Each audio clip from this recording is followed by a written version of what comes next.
Agradecemos porque o Senhor é fiel, justo e poderoso, Senhor. Nós te agradecemos em nome de Jesus.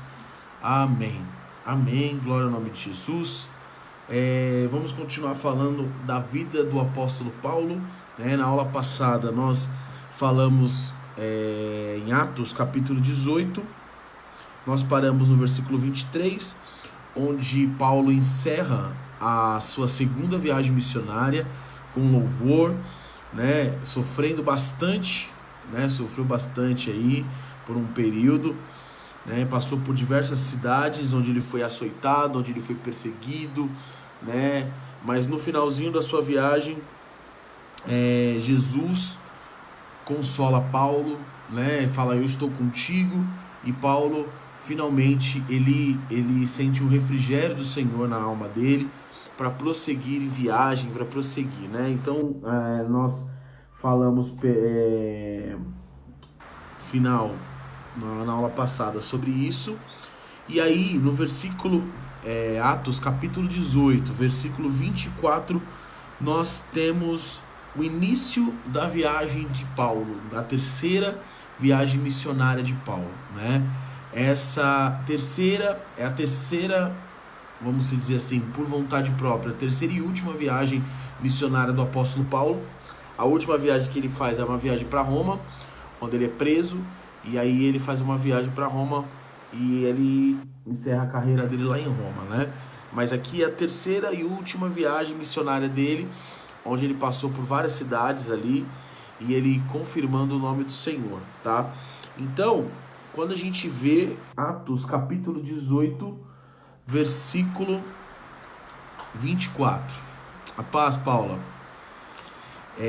Então, a gente tem lá, começa a terceira viagem missionária de Paulo em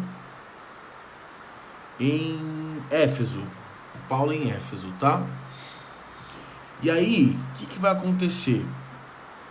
Nós vemos um pouco essa parte de Paulo já começando a sua viagem missionária, E no versículo 23, que é um versículo antes, ele fala que ele passou um tempo em Antioquia e aí começou sucessivamente indo pelas igrejas, confirmando os discípulos, e aí ele chega em Éfeso. Então, nesse momento, no versículo 24, diz assim: nesse meio tempo chegou a Éfeso um judeu natural de Alexandria. Então, nesse meio tempo que Paulo estava voltando para as viagens missionárias dele, chegou um judeu em Alexandria, que é lá em Éfeso, chamado Apolo, homem eloquente e poderoso nas escrituras. Então a gente vê aqui um judeu também tendo a missão de pregar o evangelho, tendo a missão de falar de Deus, E a Bíblia fala que ele era um homem eloquente, ou seja, ele se fazia entendível para as pessoas, e poderoso nas escrituras. O que é poderoso nas escrituras? Ele tinha um conhecimento muito grande das escrituras, do Antigo Testamento. E pelo fato de ele ter esse conhecimento poderoso das escrituras e ser eloquente, ele pregava o evangelho para as pessoas. Ele pregava, na verdade, o caminho do Messias, vamos dizer assim, Ele ainda não tinha conhecido Jesus Cristo. Ele ensinava a palavra de Deus, Ele chegou logo depois que Paulo tinha saído de Éfeso. Ele chegou, e todo mundo gostava dele, porque ele era eloquente. Uma pessoa eloquente é muito importante ouvir, porque a palavra de Deus, ela é simples, e você precisa pregar com eloquência, simplicidade, mas que as pessoas entendam o que você está falando, que as pessoas compreendam o que você está falando. E como ele era um homem eloquente, ele sabia o que ele estava falando e falava de uma forma bem direcionada, eloquente, as pessoas gostavam de ouvir o Apolo, E aí ele fala aqui no 25, ele instruído no caminho do Senhor. Então, no caminho do Senhor ele era instruído, e sendo fervoroso de espírito, ou seja, era um cara que partia para cima mesmo, fervoroso de espírito, falava e ensinava com precisão a respeito de Jesus, conhecendo apenas o batismo de João. Então a gente vê Apolo aqui, Um cara eloquente, um cara que conhecia as escrituras, forte nas escrituras, era um cara fervoroso de espírito, ou seja, tinha um espírito desbravador, né, fervoroso em conhecer e anunciar a verdade, porém ele ainda só conhecia o batismo de João. Ele conhecia o batismo de João, então ele pregava o caminho do Messias, assim como João pregava que o Messias estava vindo, que o Messias, ele estava preparando o caminho para o Messias, o Apolo fazia a mesma coisa, porque ele não conhecia ainda o batismo de Jesus Cristo, ele não conhecia Jesus como Messias. Para ele pregava fervorosamente, porque ele achava que, assim como João pregava que o Messias estava vindo logo, ele também pregava que o Messias estava vindo, que o Messias estava chegando, que o Messias estava às portas para chegar. Então Apolo falava, eu recebo o batismo de João, receba, o Messias está vindo. Né? Ele pregava no mesmo estilo de João, fervoroso em espírito. João era também tinha esse fervor no espírito de pregar. E aí ele conhecia o batismo de João. E aí no versículo 26 ele fala assim, ele começou a falar ousadamente na sinagoga. Então da mesma forma que Paulo pregava na sinagoga, também o Apolo também pregava na sinagoga, ousadamente, como fala. E aí, quem que estava em Éfeso que Paulo deixou? Quem que estava lá em Éfeso? Priscila e Áquila. Então, discípulos de Paulo tinham ouvido falar de Jesus.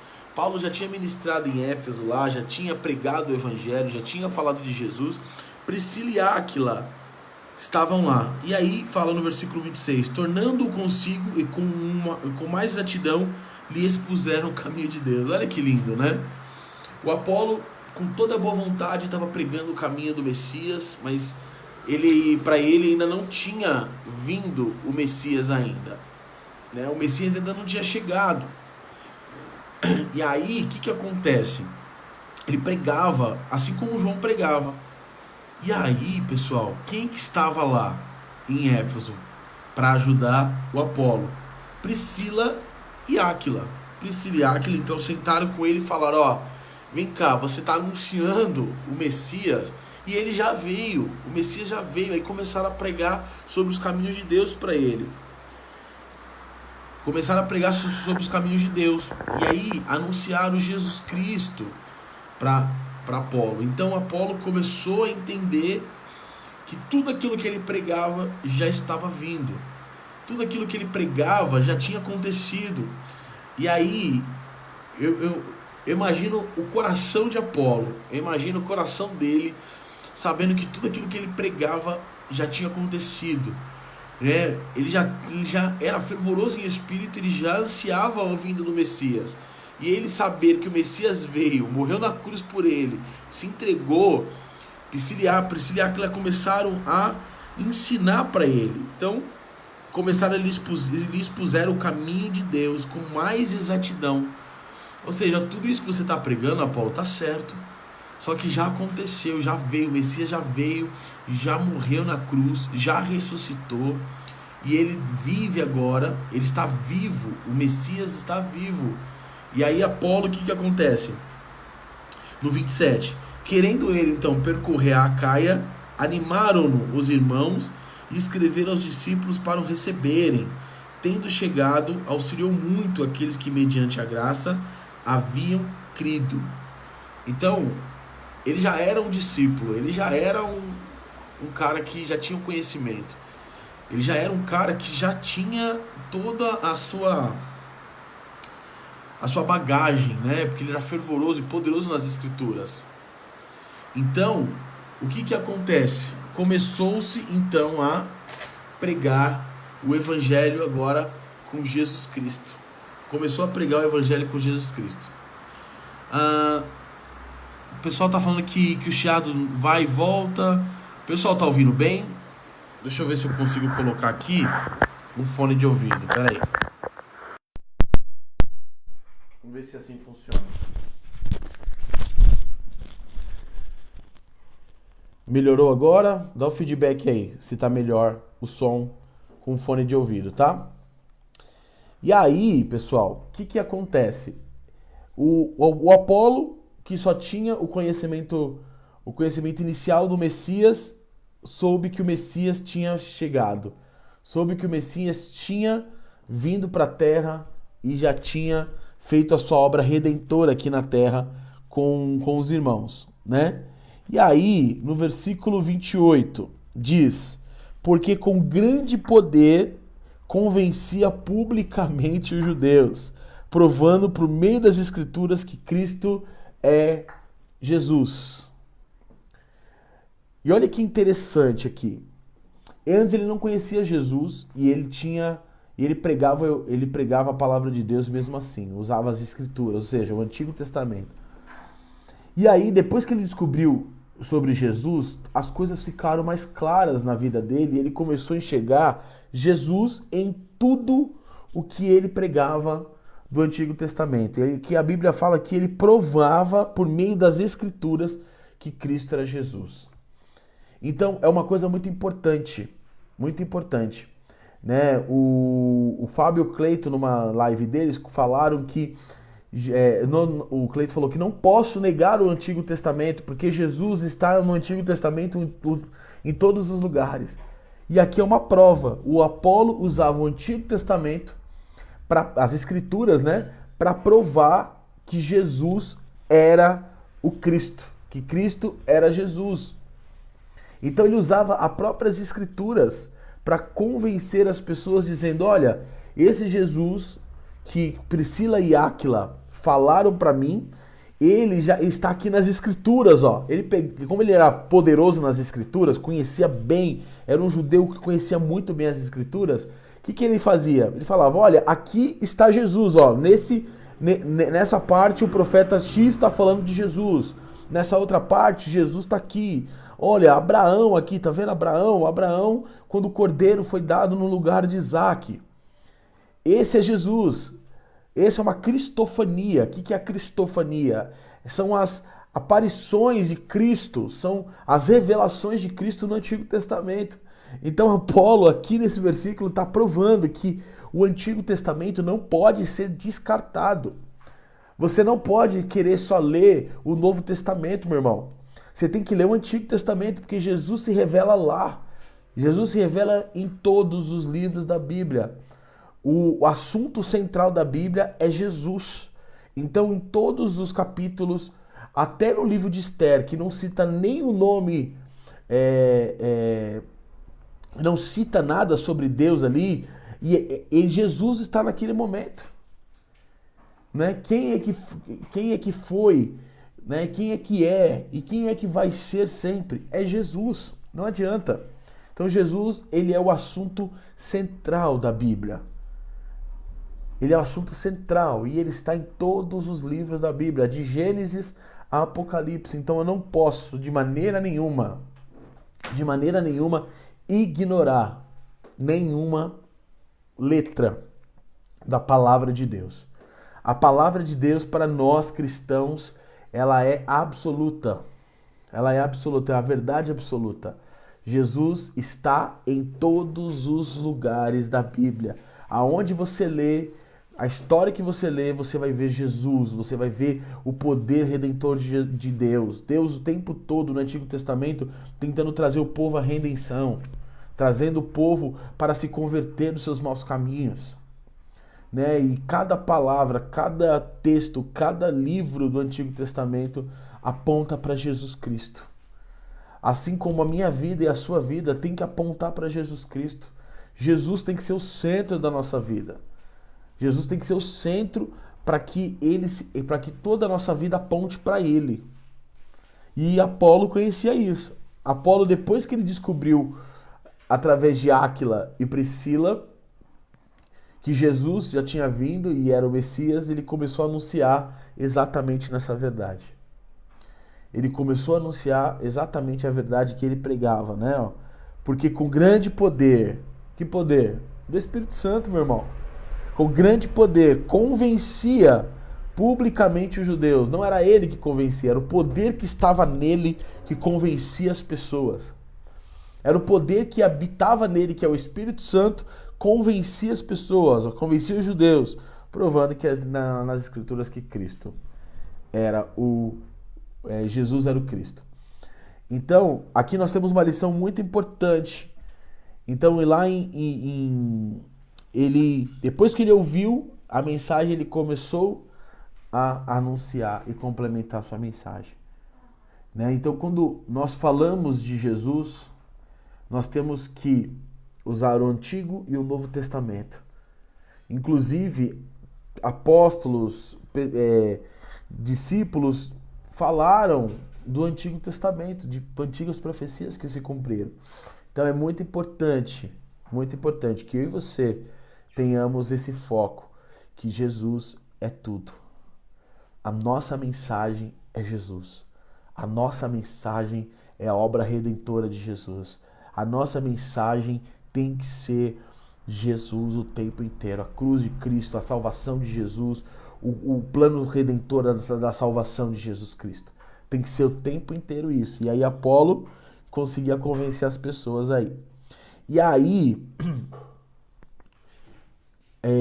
o reino de Deus tem um aliado forte agora. Tem um cara usado por Deus, sendo deixado usar por Deus nas suas viagens, né? Que é o Apolo. E ele começa a anunciar por toda a região Jesus Cristo, né? Ele começa a anunciar, tá? E até se levantou, né? Até se levantou nessa época aqui. Quem era mais importante? Paulo ou Apolo? Paulo ou Apolo?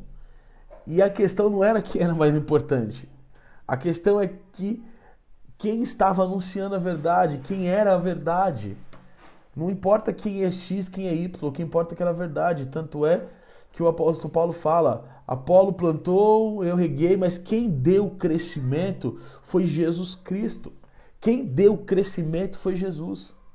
Não foi eu, não foi o Apolo.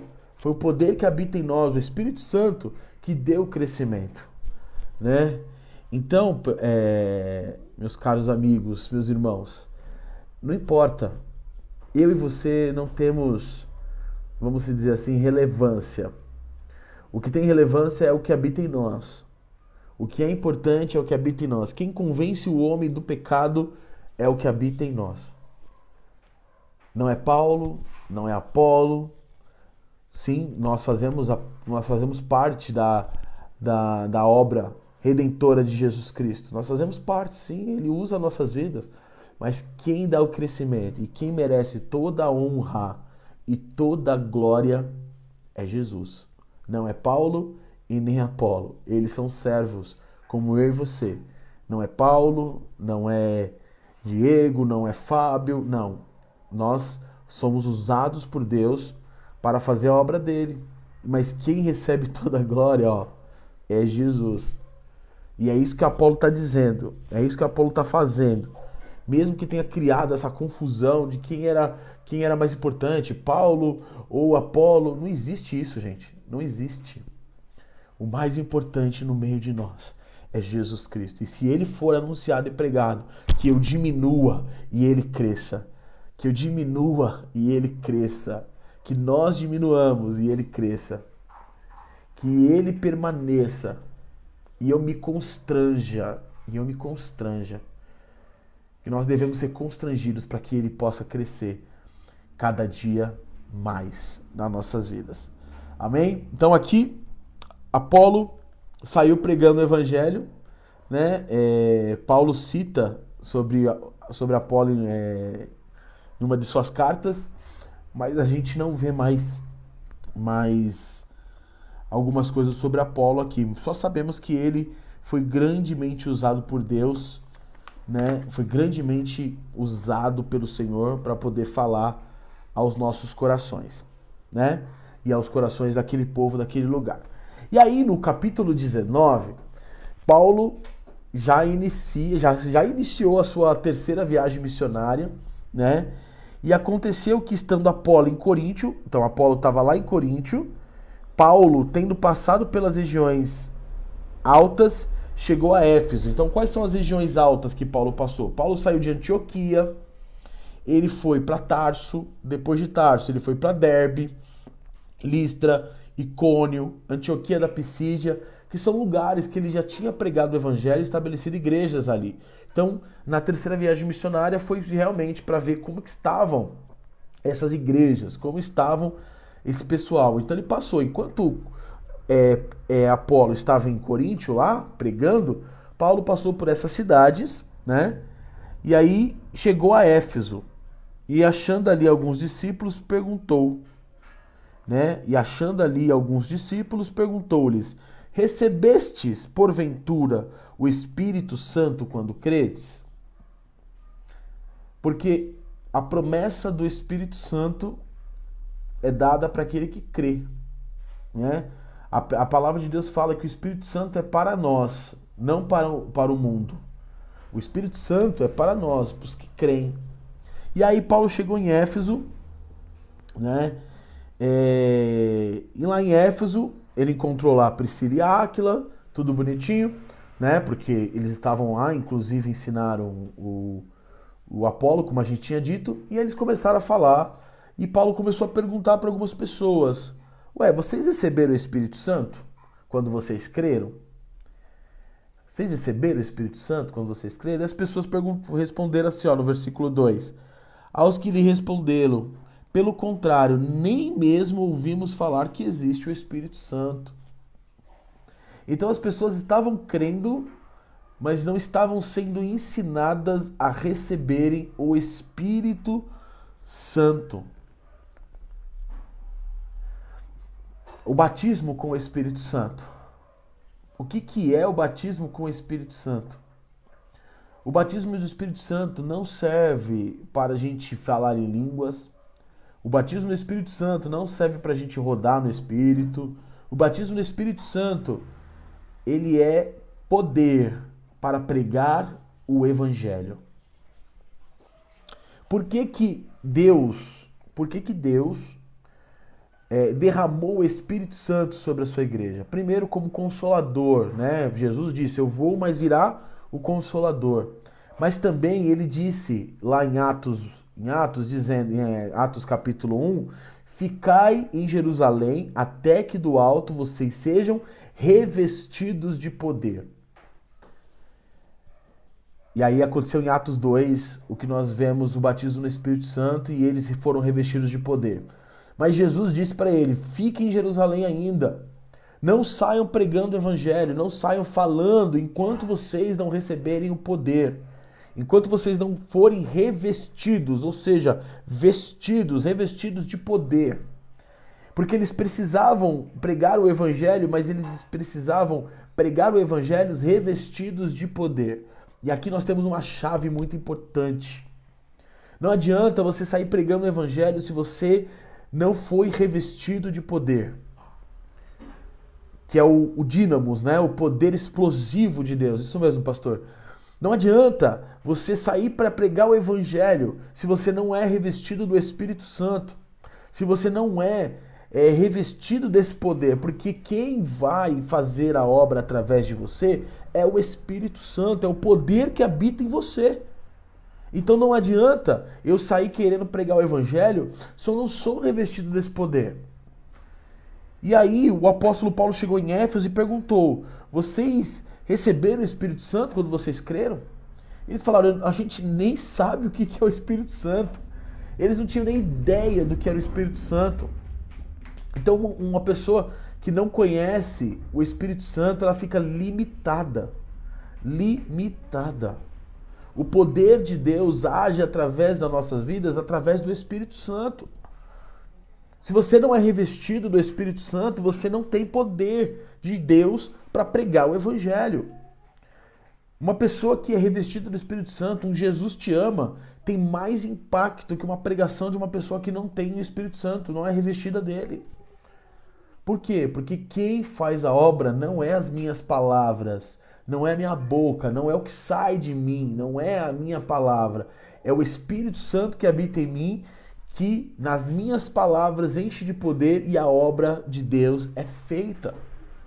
Então, uma pessoa que não tem o Espírito Santo, ou que ela não é revestida, não conhece o Espírito Santo, ela não tem autoridade, não tem poder para falar da palavra. E tem muito cristão hoje em dia que estão igual esses caras aqui, ó. nem mesmo ouvimos falar que existe o Espírito Santo, ou o que é o Espírito Santo.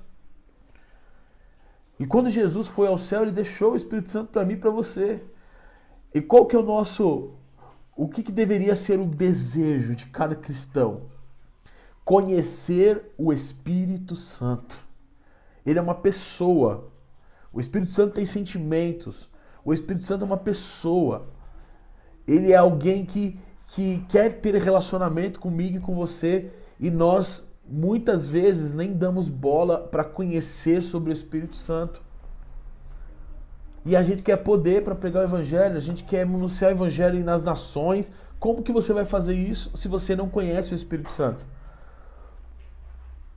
Acho que a primeira coisa que um cristão deveria pensar é em conhecer o Espírito Santo que habita em você, que habita em mim. Esses caras aqui, eles não sabiam, eles criam em Jesus, eles criam na obra redentora, só que não foi lhes anunciado o Espírito Santo. E isso é ruim, porque a pessoa ela fica limitada. Ela não sabe que tem um consolador, ela não sabe que tem um amigo presente a todo momento. Então esses caras não sabiam. E aí, no versículo 3, ele fala assim, ó: então Paulo perguntou: em que, pois, fostes batizados? Vocês foram batizados no quê? Aí eles responderam: no batismo de João. Ou seja, qual que era o batismo de João? Batismo no arrependimento e batismo nas águas. Batismo no arrependimento e batismo nas águas. Então eles se arrependeram da sua vida pecaminosa, eles se arrependeram de tudo que eles fizeram de ruim, né?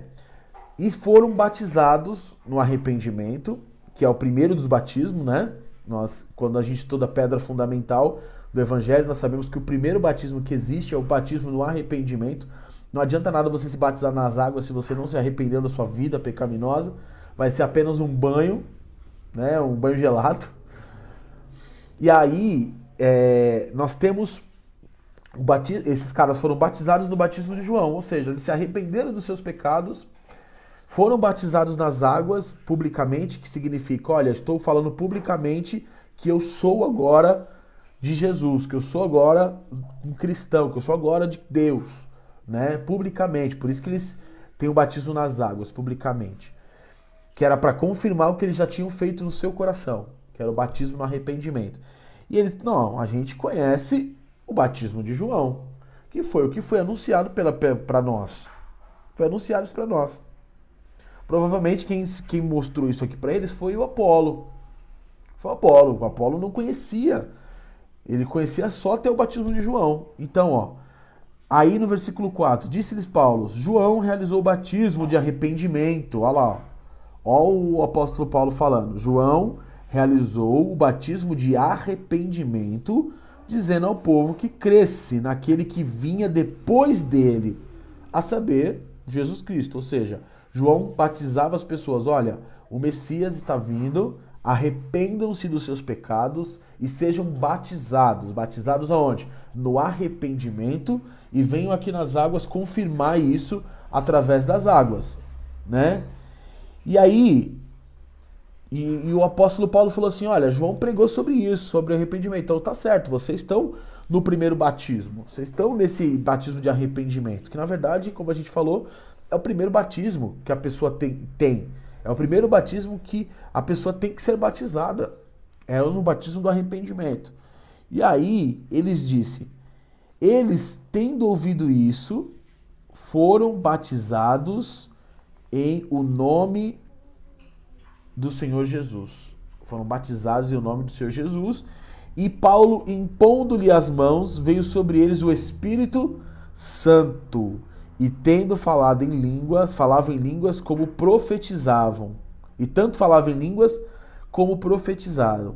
Era ao todo uns 12 homens. Então, a gente vê uma forma que Paulo utiliza, né? Ele fala de arrependimento. Fala, ó, vocês foram batizados no arrependimento, foram batizados nas águas. E agora, João falou de Jesus, que é o Cristo.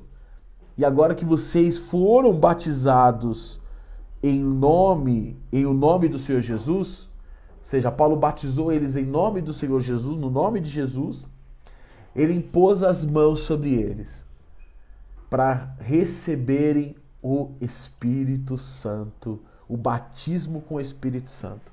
E aí a Bíblia fala que eles, na hora, quando Paulo impôs a mão sobre eles, eles foram batizados no Espírito Santo. E eles falavam em línguas e também profetizavam. Profetizavam. Olha que linda essa cena que deve ter sido, né? Os caras que não conheciam o Espírito Santo foram instruídos por Paulo ali na hora. E na hora que eles foram instruídos, caras, a mente deles abriu. Na hora que a mente deles abriu, eles foram batizados no Espírito Santo. Para ser batizado no Espírito Santo, você precisa primeiro conhecer o Espírito Santo ali, para que você tenha a mente aberta para receber o batismo do Espírito Santo. Você tem que entender que o batismo do Espírito Santo não é para você só falar em línguas, não é só para você rodar, não é só para você mostrar ali na igreja. O batismo do Espírito Santo, a pessoa é batizada no Espírito Santo quando ela entende o que é o batismo no Espírito Santo. E o batismo no Espírito Santo é para você ser revestido de poder para pregar o Evangelho. Tem gente que quer ser batizada no Espírito Santo porque fala, eu quero falar em línguas, eu quero rodar, eu quero ser usado em profecia, eu quero ser usado em isso. Calma lá, isso são dons. Falar em línguas e profetizar são dons que são dados aos homens. E Deus dá isso, de gratuito é dom, Deus dá de graça. Mas Ele quer que você entenda que o batismo do Espírito Santo é muito mais do que dons. Pode vir acompanhados dos dons, mas o batismo do Espírito Santo é muito mais do que dons. Dons é um complemento que vai te ajudar a fazer a obra de Deus. Já o batismo do Espírito Santo é o poder de Deus que vai te revestir para você pregar o Evangelho, para você anunciar as boas novas, para que não seja as suas palavras, mas que seja o Espírito Santo usando a sua boca, a minha boca, para pregar o Evangelho a toda criatura. Quando esses caras entenderam isso, quando Paulo explicou para eles, eles foram de coração aberto. Paulo foi lá e pôs as mãos sobre eles e eles receberam o Espírito Santo. E aí já logo de cara receberam aqui o dom de línguas e também o de profetizar também. Já receberam o dom de profeta aqui os caras. Mas a gente tem que entender que não foi só isso que eles receberam. Eles receberam o Espírito Santo. E agora poderiam manter uma amizade, um relacionamento com o Consolador, que foi nos dado. Foi dado a mim, foi dado a você. Foi dado a todos nós que cremos. E eles creram. E por isso eles receberam o Espírito Santo. Eu acho que nós cristãos, que já recebemos o Espírito Santo, devemos falar dele. Devemos falar dele. Devemos ter uma amizade com ele. Mas para falar dele, você precisa ter uma amizade. Você precisa ter um direcionamento, um tempo com ele, com o Espírito Santo. Crescer na graça e no conhecimento. E assim você vai ter o quê? Você vai ter poder de Deus para pregar o Evangelho. Deus sabia da árdua missão de pregar o Evangelho, ir pelo mundo pregar o Evangelho. Mas Ele deu um poder explosivo, um dínamo explosivo, para que nós possamos anunciar o Evangelho. Ei, você tem o Espírito Santo dentro de você. Você foi batizado pelo Espírito Santo. Você tem poder para anunciar o Evangelho. Você tem poder de Deus para anunciar o Evangelho, cara. Abra a tua boca. Abra a tua boca para quem for. Você tem poder. Porque o Espírito Santo habita em você e você é batizado no Espírito Santo. Se você não é ainda, conheça o Espírito Santo. Se abra para o Espírito Santo e saiba que o batismo é para você pregar o Evangelho. Quando você for batizado, você está habilitado para pregar o Evangelho a toda criatura. Assim como os apóstolos foram habilitados, falando, vamos esperar em Jerusalém para nos sermos revestidos de poder. E eles foram revestidos de poder. Então eu e você tem um poder explosivo. Mesmo que pareça que quando você pregue não surtiu efeito nenhum. Ah, meu irmão, essa semente, esse poder explosivo vai acontecer como obra redentora do Espírito Santo na vida das pessoas. E como eu sempre digo, a minha vida e a sua vida tem que ser uma pregação do Evangelho. Tem que ser uma pregação. E aí, Paulo ficou lá em Éfeso, né? Aí no versículo 8, depois que ele batizou esses carinhas aqui, no versículo 8 ele fala assim, ó, durante 3 meses, Paulo frequentou a sinagoga. Ou seja, Paulo em Éfeso chegou e ministrava nas sinagogas lá, né? Onde falava ousadamente, dissertando e persuadindo com respeito ao reino de Deus. Ou seja, falando do reino. Dissertar é contar sobre o reino de Deus. Então a mesma coisa que Apolo fazia, provando Cristo nas Escrituras, no Antigo Testamento, o apóstolo Paulo também fazia, né? Visto que alguns deles se mostravam empedernidos e descrentes, ou seja, eles não acreditavam no que Paulo falava, falando mal do caminho diante da multidão. Paulo, apartando-se deles, separou os discípulos, passando a discorrer diariamente na escola de Tirano. Então, novamente a história se repete. Paulo na 3ª viagem missionária dele, e os caras ainda na sinagoga, os judeus ainda lá na sinagoga, ainda com o coração endurecido, com o coração ainda de um jeito, podemos dizer assim, bem duro, não acreditavam, e ainda de não acreditar, falava mal dos caminhos de Deus, né, diante de toda a multidão. Imagina Paulo pregando e eles falando, não, esse Paulo aí, não sei o que, esse não sei o que, começava a falar mal do caminho. E aí, o que acontece? Paulo estava ali, né, e a multidão recebeu no primeiro momento, mas depois ela foi voltada contra Paulo ali. Voltava contra Paulo. Então Paulo na sinagoga, novamente, começou a passar o perrenho de novo naquela questão da sinagoga, né?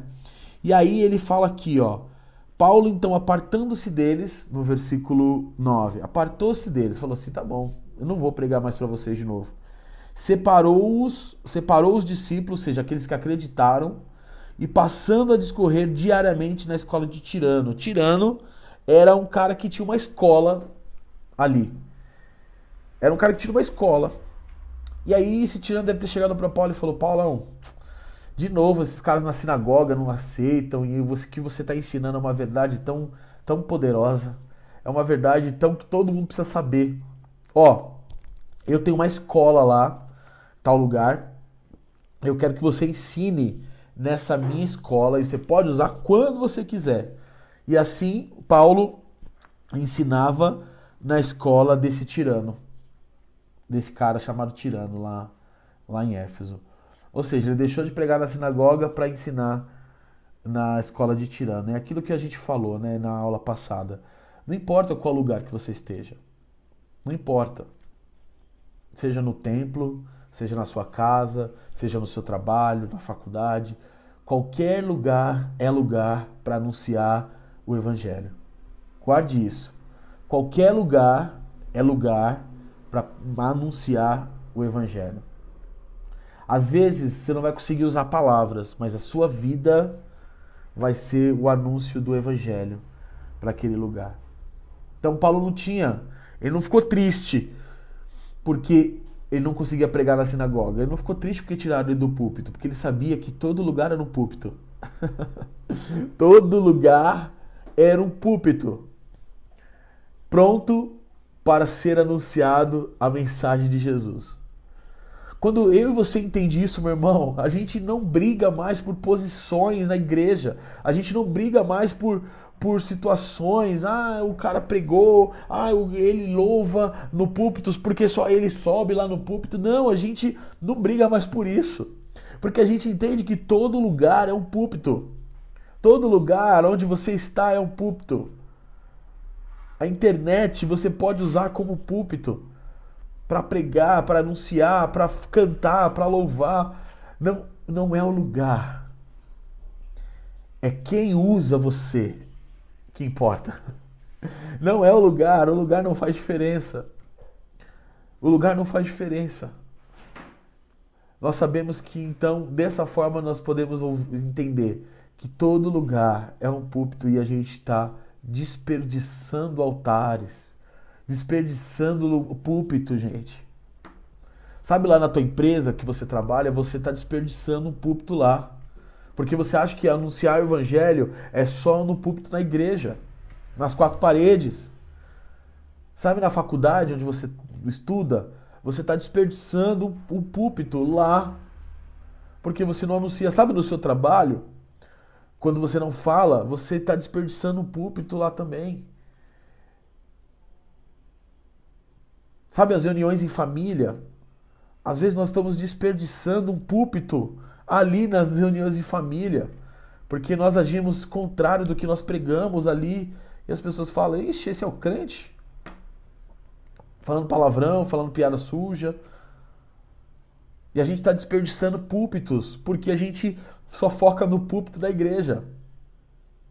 A gente só foca no púlpito da igreja. Ah, não, um dia eu vou subir lá no púlpito e vou cantar. Um dia eu vou subir lá no púlpito e vou pregar. Um dia eu vou subir... Não, Paulo entendeu que independente de onde estivesse, seja na sinagoga ou na escola de Tirano, ele pregaria o evangelho independente para quem quisesse ouvir.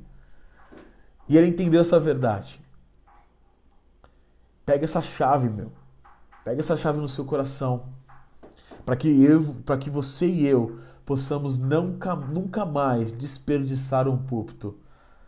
Porque aonde nós chegamos, nós somos embaixadores do reino de Deus. E aonde nós chegamos, o reino de Deus chega junto. Aonde nós chegamos, o reino de Deus avança. Então você é o embaixador de Cristo. Você é um sacerdote do Senhor. Então onde você chega, o reino de Deus chega. Porque o poder de Deus está em você, que é o Espírito Santo. Então não adianta, não precisa ter púlpito. Porque todo lugar é um púlpito para você pregar o evangelho. Amém? Glória a Deus. Olha que grande verdade que Paulo nos ensina. E isso não foi a primeira vez que aconteceu com ele, meus irmãos. Isso não foi a primeira vez. Todas as cidades que ele passava, ele pregava nas sinagogas, tinham judeus que falavam um monte, que pervertia, e sempre tinha um lugar ou uma outra coisa que Paulo usava. Aqui na cidade de Éfeso foi a escola de Tirano. E olha o que fala aqui, ó. E ele passou a falar diariamente, ou discorrer diariamente na escola de Tirano. No versículo 10.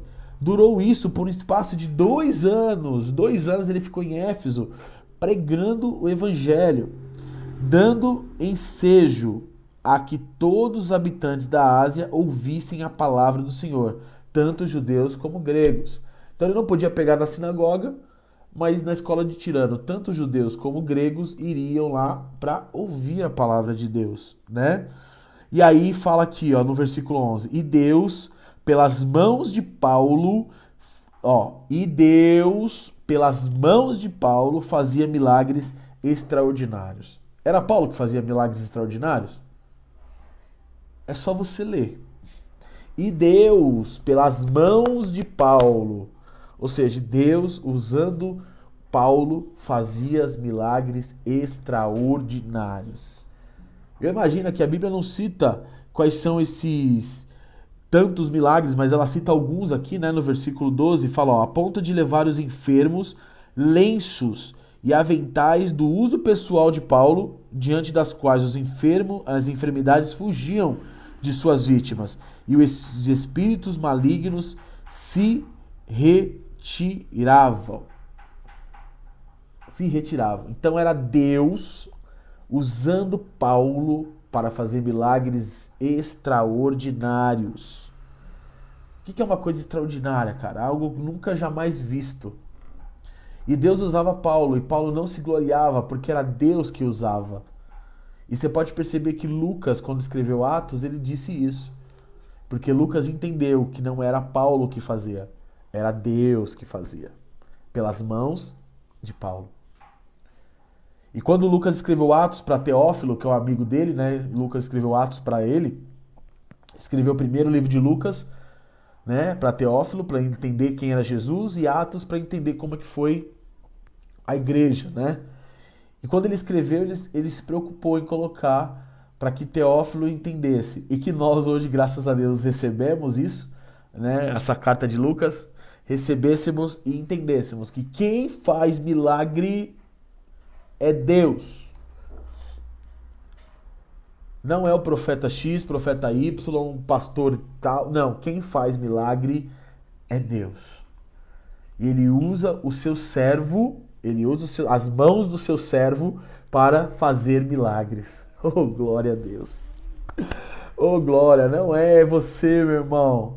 Não é eu. Nós não somos nada sem Deus. Nós não somos nada sem Deus, caras. Nada, nada.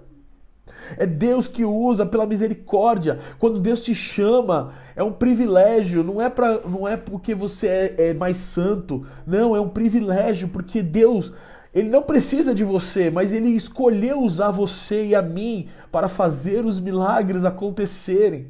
Mas é para a glória dEle. É para a glória dEle. E Paulo entendia isso. E Lucas também, por isso que ele disse isso. É para glória, e Deus, pelas mãos de Paulo, fazia isso. Não era Paulo. Se Lucas não entendesse, ele podia ter falado, nossa, Paulo fazia milagres, porque ele via os milagres que Paulo fazia. Porque Lucas estava nessa viagem com ele, ele entendia, mas Lucas entendeu, assim como eu e você tem que entender, que quem faz o milagre é Deus, pelas mãos do seu servo. Deus escolheu usar, então sinta-se privilegiado quando Deus usa a sua vida para entregar algo, para fazer um milagre, para curar. Deus se sinta privilegiado. Senhor, nossa, que privilégio, eu não mereço. Eu não mereço, Senhor, ser usado, mas o Senhor está me usando. Seja humilde diante do Senhor, Ele vai usar a sua vida para fazer muitas coisas, sim, mas é para a glória dEle, então seja humilde. Não queira fazer o que Deus não está fazendo, meu irmão. Se Deus te usou uma vez para milagre, para curar, para fazer um milagre extraordinário, não queira toda hora forçar isso, sem que Deus use a sua vida. O maior erro dos evangélicos hoje, da maioria dos cristãos hoje, é tentar Deus usar e Ele forçar a barra em todo culto. Às vezes Deus não quer curar uma pessoa. Às vezes Deus está trabalhando naquela pessoa na enfermidade. Não, mas eu quero curar, eu quero fazer. Não, meu irmão. É Deus que faz na sua vida, usa a sua vida para curar. Então deixe-se, Senhor, eis-me aqui, Senhor. Eu estou aqui. E Paulo entendeu isso, Lucas entendeu isso, por isso que ele disse. E Deus, no versículo 11, Deus pelas mãos de Paulo fazia milagres extraordinários, a ponto de levar os enfermos lenços e aventais de uso pessoal de Paulo, na qual as enfermidades fugiam de suas vítimas e os espíritos malignos se retiravam. Isso aqui não é uma doutrina para ser utilizada na igreja. Eu vou ungir tal coisa para expulsar o demônio. Meu irmão, pelo amor de Deus, era um trabalhar que Deus estava fazendo aqui. O Paulo estava sendo tanto transbordado de poder que essas vestes pessoais dele curavam, expulsavam o demônio, sim. Mas era Deus que estava fazendo, não era porque era de Paulo, é porque era Deus que estava fazendo.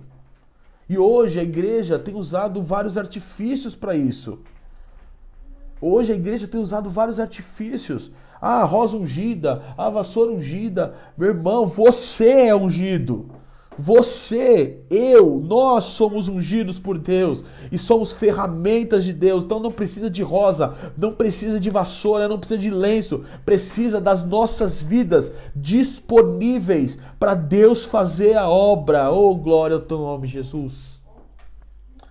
Precisa das nossas vidas disponíveis. Não precisa você disponibilizar um lenço, disponibilizar uma rosa, não. Precisa você se disponibilizar para ser um agente de milagre, para ser um agente de Deus, para ser alguém usado por Deus e colocar as mãos e curar, mas para a glória de Deus. para a glória de Deus, não para a sua, não para a minha, não para a glória de um lenço. Não foi o lenço que curou, foi o poder de Deus que curou através da minha vida. Glória a Deus. Nossa, não tem como não falar desses milagres, dessas coisas, sem se emocionar, sem... Glória ao nome de Jesus, não tem como, cara, não tem. Apesar de ser uma aula, né? A gente não tá na nossa veia, né? Anunciar, pregar. Mas é uma aula, gente, é uma aula. Não é um culto, não é uma pregação, mas a nossa vida é uma pregação, né? E quando eu falo disso, eu só me... É isso aí, pastor, deixa queimar, tem que deixar queimar mesmo. Quando eu analiso a Bíblia, eu estudo a Bíblia, eu vejo esses milagres, eu vejo essas coisas, eu só vejo o poder grandioso do nosso Deus. Eu só vejo o poder grandioso do nosso Deus, cara. Então não tem como você não querer aprender sobre Ele. Então, não tem como, cara. Não tem como você viver uma vida sem conhecer, sem aprender sobre Deus, cara. Não tem como. Não tem. Eu ainda fico abismado de pessoas que não querem aprender sobre Ele, cara. Vive numa igreja há 20 anos, 30 anos, e não aprende sobre o Deus que serve. Não aprende, são incrédulos sobre o Deus que serve porque não querem sentar para aprender. Porque não disponibilizam tempo para aprender. Não disponibilizam tempo para sentar, vamos aprender do Espírito Santo. Eu não estou falando, gente, eu não estou falando de mim, que eu sou o cara que ensina. Não. Eu estou falando de aprender dos meios disponíveis. Aprender sobre Deus, querer aprender. Porque quem ensina é o Espírito Santo. Quem está ensinando aqui, ó, é o Espírito Santo.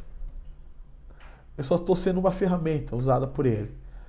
Eu estou sendo uma ferramenta usada por Deus, só isso, cara. Eu não quero glória para mim. Não quero glória de... O cara sabe ensinar. Não. Eu quero que Ele seja exaltado. Eu quero que vocês vejam Cristo nessa aula. Eu quero que eu diminua e Ele cresça. E a aula toque na sua vida, para que você possa ensinar os outros também. Tudo que você está aprendendo aqui, irmão, não guarde para você, ensine os outros. Ensine as pessoas. Ensine as pessoas, ensine elas sobre a palavra. Essa é a nossa missão, ensinar. Não guarde só para você. Porque o Espírito Santo está te capacitando para fazer isso. Porque aquele que habita em você tem o poder dínamos, o poder explosivo de Deus, da glória, para você anunciar o Evangelho.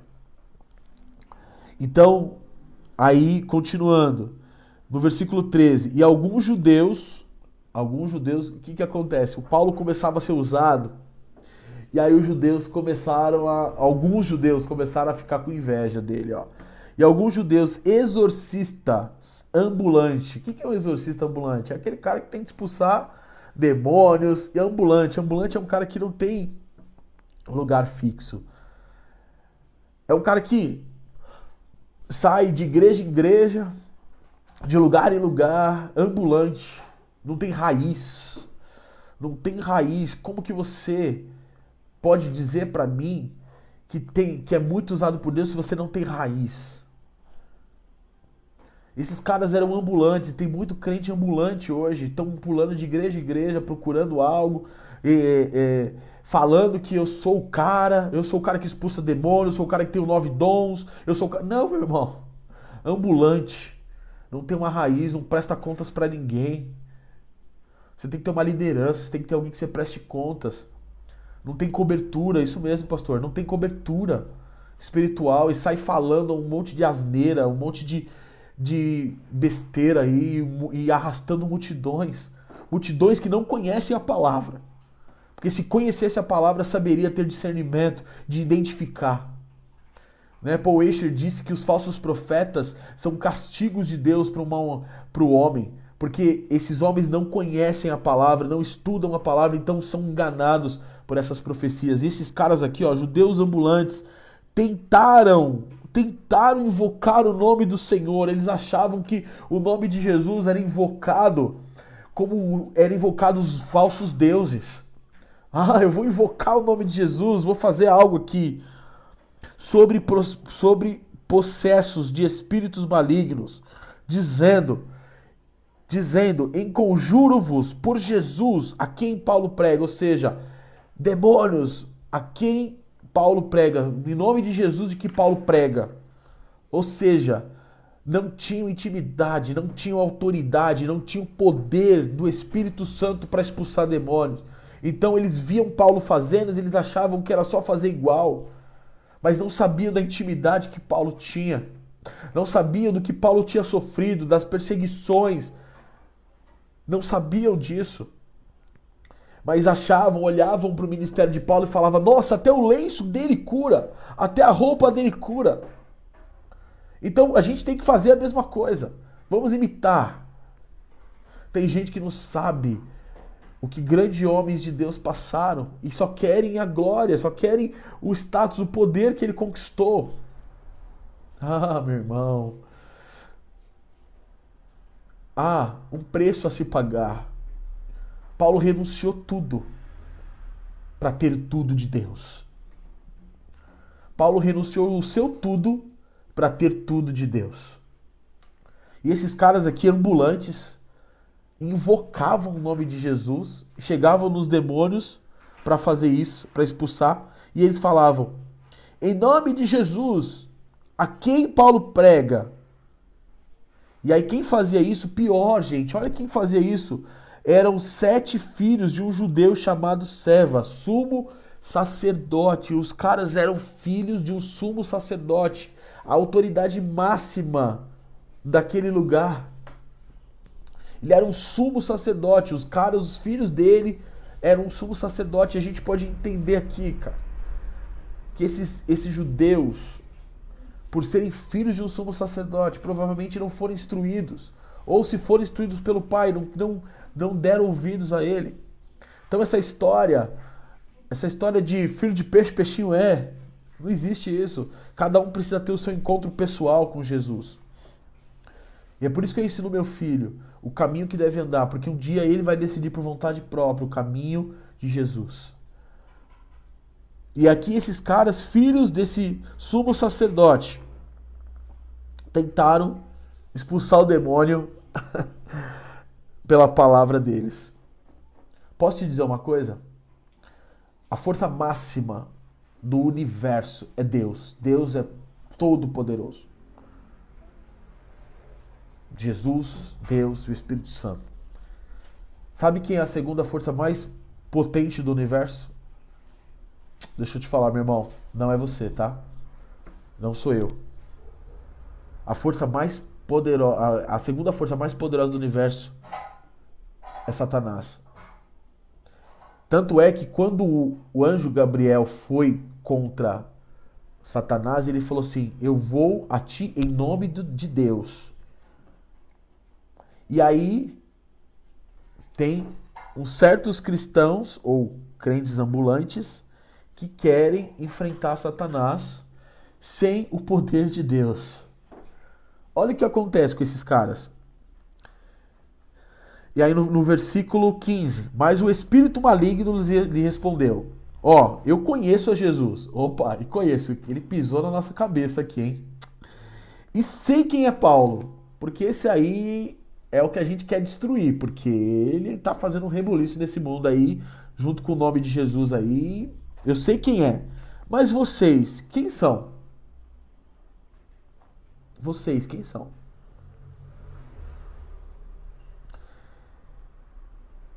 Meu irmão, sua intimidade com Deus deve ser tão grande que você tem que ser conhecido no céu e no inferno. Conhecido porque você é um servo de Deus. Conhecido porque você é um homem usado pelo Senhor, que abala o inferno, que resgata pessoas do inferno, da prisão do inferno, do pecado. E esses caras não eram conhecidos. Quem são vocês? Ou seja, vocês não são nada. Vocês não fazem nada. Quem são vocês? Eu conheço Jesus, nós conhecemos Jesus e conhecemos Paulo. Mas quem são vocês? Quem são vocês? Em outras palavras, o demônio fala assim, vocês não são nada, cara. Você está querendo me expulsar no nome de Jesus, sendo que você nem conhece ele? Você está querendo usar o nome de Jesus sem nem conhecê-lo? Então, uma outra verdade aqui, meu irmão. Não adianta usar o nome de Jesus, tá? Só o nome de Jesus sem ter intimidade com ele.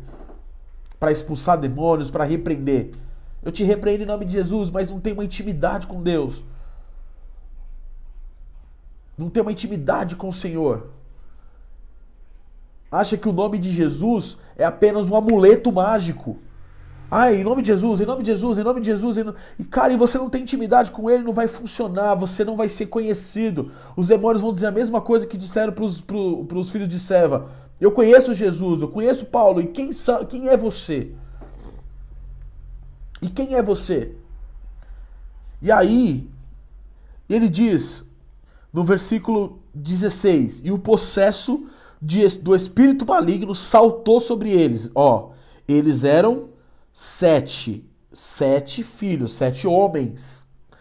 7 homens. E o espírito possesso maligno, o possesso do espírito maligno saltou sobre eles, subjugando a todos. Ou seja, subjugando o quê? Bateu neles. De tal modo que prevaleceu contra eles, ou seja, venceu eles. Um possesso de espírito maligno bateu em 7. Espancou 7 falsos profetas, 7 ambulantes, 7 pessoas que não tinham o poder de Deus, né? E desnudos e feridos, ou seja, arrancou até a roupa deles, ficaram todo pelado. E desnudos e feridos fugiram daquela casa. Posso te falar uma coisa? Sabe por que você não vence aquela tentação? Porque falta intimidade com Deus. Falta intimidade com o Senhor. Sabe por que você não vence um vício? Porque falta intimidade com Deus. Porque os demônios perguntavam, quem são vocês? Eu não conheço vocês. Sabe como você é conhecido no inferno, meu irmão? Quando você tem intimidade com Deus e é usado por Deus, como Paulo era. E aí você é conhecido no inferno como aquele que o inferno quer destruir, mas que é protegido por Deus. Não é um ambulante que usa amuleto, o nome de Jesus como amuleto. Não use o nome de Jesus como amuleto. Não use o nome de Jesus como amuleto. O nome de Jesus é poderoso, sim. Mas se você não tem intimidade, ele não vai ser poderoso na sua vida. Se você não tem relacionamento com Deus, ele não vai ser poderoso na sua vida. E os demônios vão perguntar, quem é você? Quando você expulsar, quando você determinar algo, ele vai falar, quem é você, cara? Não sei quem é você. Eu sei quem é o Jesus que você está falando, mas eu não sei quem é você. E hoje o convite de Jesus é voltem à intimidade.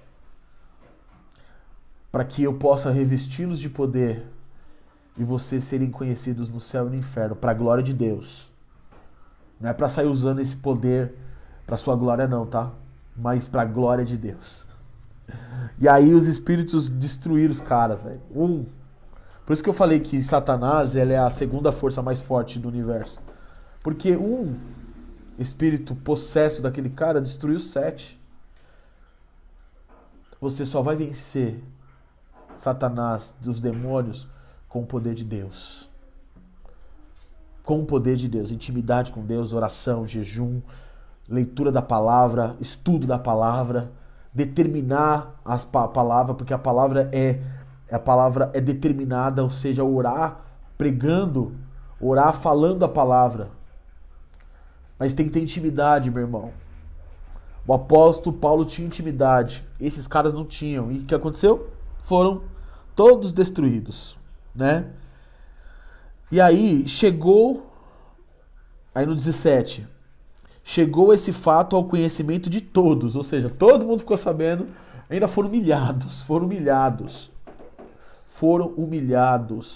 porque aquele que se exalta, Deus abate. Aquele que se exalta, Deus abate. Aquele que se humilha, Deus exalta. Então, chegou ao conhecimento de todos naquela região, assim judeus como gregos, habitantes de Éfeso. Todo mundo ficou sabendo o que aconteceu com esses caras. E veio o temor sobre eles, e o nome do Senhor Jesus era engrandecido. Oh, Jesus, até nessas presepadas desses caras, o nome de Jesus foi engrandecido, porque ele é o nome sobre todo nome. Não importa o que aconteça, o nome dele vai ser exaltado. Se você for motivo de escárnio do nome de Jesus, mesmo assim ele vai fazer o nome dele ser engrandecido, porque o nome dele é poderoso. E você vai passar vergonha. E você vai passar vergonha porque você não tem intimidade. Eu não tenho intimidade. Então nós precisamos buscar desesperadamente, uma intimidade com Jesus. Oh, glória. Não é para ontem, não é para amanhã, é para hoje, meu irmão. É para hoje. Você tem que buscar intimidade para ser revestido do poder de Deus, para resistir e Deus poder te dar direcionamento. E aí, o nome de Jesus foi engrandecido. O nome de Jesus vai ser engrandecido sempre. Mesmo que se de você sair vergonha para o nome dele, ele vai fazer o nome dele ser engrandecido sempre. Porque ele é o Todo-Poderoso. Ele é o Deus fiel, ele é o Deus justo. Ele é Deus. Então não seja você motivo de escárnio no nome de Deus, seja você o motivo de anunciar o Evangelho, o nome de Deus. E aí, no 18, olha só, muitos dos que creram vieram confessando e denunciando publicamente as suas próprias obras. Oh, glória! Eles ficaram com o temor de Deus naquela situação e eles creram em Cristo e vieram confessando e denunciando publicamente as suas obras. Publicamente as suas obras eles vieram denunciando. Publicamente. E aí, o que eles falam? Também muitos dos que haviam praticado artes mágicas, reunindo seus livros, os queimaram diante de todos. Calculando seus preços, achou-se que montava a 50.000 denários. O poder de Deus foi tão grande, o nome de Deus foi tão engrandecido, que aqueles que faziam magia, pegaram todos os seus livros mágicos e queimaram em praça pública. E aqui ele fala 50.000 denários. Sabe quanto que é 50.000 denários? São milhões de reais. Milhões de reais. Milhões de reais. Então eles não se importaram, eles creram no Senhor, pegaram todos os livros de magia deles, reuniram-se, jogaram e queimaram. Porque temeram o nome do Senhor. Temeram o nome do Senhor. Oh, glória! O nome do Senhor vai ser glorificado, o nome do Senhor vai ser exaltado, e grandes coisas vão acontecer, porque o nome do Senhor é poderoso. Não é você que é poderoso, não sou eu, é o nome de Jesus, é o nome de Deus que é poderoso. E essas pessoas creram e jogaram tudo fora, as suas magias, tudo aquilo que não provinha de Deus. E aí no versículo 20, assim a palavra do Senhor crescia e prevalecia poderosamente. Oh, glória a Deus! Crescia e prevalecia poderosamente. É o nome de Jesus. É o nome de Jesus. A minha pergunta é: você quer ser participante do nome de Jesus? Ou você quer envergonhar o nome de Jesus? Se você for participante, você vai viver coisas, experiências com Deus, que para a glória dele, mas você vai viver experiências com Deus, na qual você nunca viveu. Deus vai te dar experiências, vai te usar como você nunca foi usado. Mas você precisa de intimidade. Ser participante é conhecer o nome de Jesus. E aí você vai ter autoridade do Espírito Santo para usar o nome de Jesus que purifica, que o nome de Jesus tem autoridade sobre todo nome. E aí, Paulo, pregando o evangelho, aconteceu essa coisa aqui com esses caras dos filhos de Seva, a palavra de Deus só cresceu. A palavra de Deus só espalhou. A palavra de Deus só alcançou os corações, a ponto das pessoas jogarem tudo de magia que elas tinham. E aqui nós estamos falando de um povo grego que cria muito essas coisas de deuses. Jogaram todos os seus livros de deuses, queimaram em praça pública. Queimaram em praça pública. Porque a palavra o alcançou. Você crê que o nome de Deus pode alcançar a sua família? Você crê que o nome de Jesus pode alcançar os seus? Era impossível, aos olhos humanos era impossível esses mágicos queimarem todos os seus livros. Era impossível. Mas o que é impossível aos homens é possível a Deus. Glória a Deus! O que é impossível aos homens é possível a Deus. Então, tenha intimidade com Deus. Determine, ore em nome de Jesus, com a intimidade de Jesus. Você vai ver a transformação que vai acontecer na sua família, a transformação que vai acontecer nos seus, a transformação que vai acontecer ao seu redor. Não porque você é bonzinho, não porque você é isso, aquilo, não, porque você está revestido do poder de Deus. Você está revestido do Senhor. Você está revestido do dunamis de Deus. E o poder explosivo de Deus, ele faz o que apraz a Deus. A palavra de Deus não volta vazia. Ela faz o que apraz. Mas você precisa se entregar. Você precisa se doar. Você precisa se entregar ao Senhor. Senhor, eis-me aqui. Usa-me a mim. Quero intimidade contigo. E você vai ver os milagres acontecerem. Deus usando a sua vida, a minha vida, para milagres acontecerem. Milagres extraordinários acontecerem.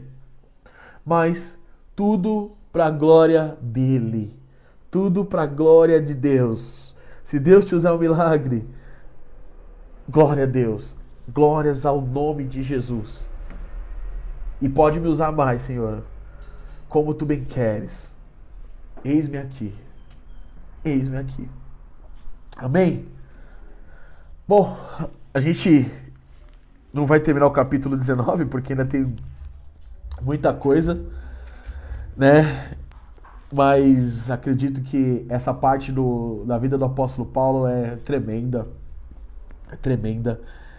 E nós aprendemos lições valiosas aqui hoje, né? Não importa o lugar onde você está, o lugar que você está é um púlpito.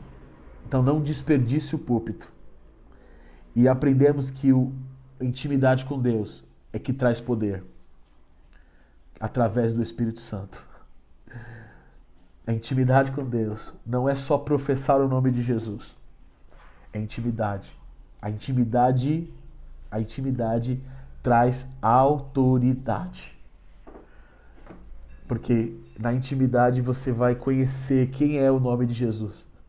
E você vai saber usar o nome de Jesus da forma correta, porque você vai ter intimidade com ele.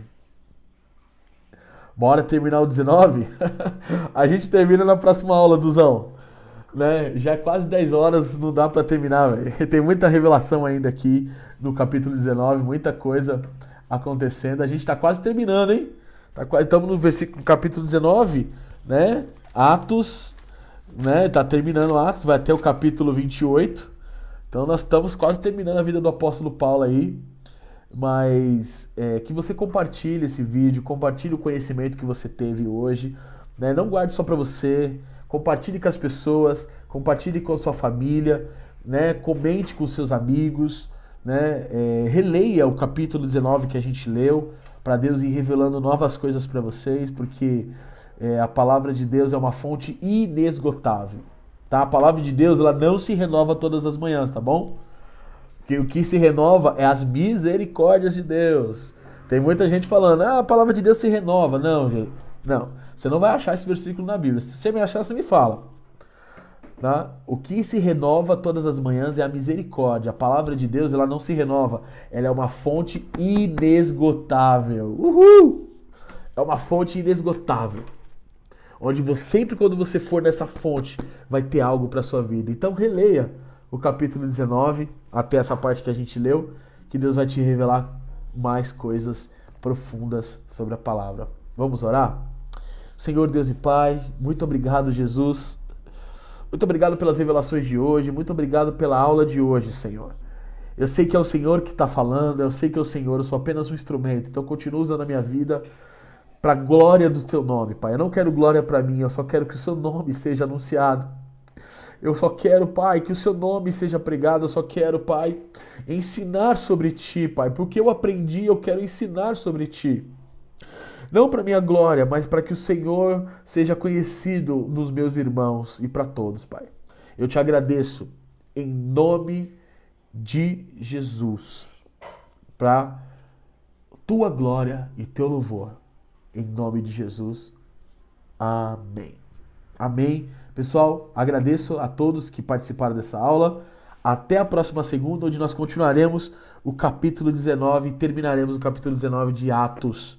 Tá bom? Fique na paz, que Deus te abençoe, para a honra e glória do nome de Jesus. Opa, Deus lindão? É isso aí, Du. Deus é lindão mesmo, cara. O lindão foi sem querer, mas foi propósito aí. Deus é lindão mesmo. Deus é maravilhoso. Deus é poderoso, tá? Fique na paz. Beijo no coração. Saudade de todos. E logo em breve nós nos veremos pessoalmente, tá bom? Fique na paz do Senhor. Deus abençoe.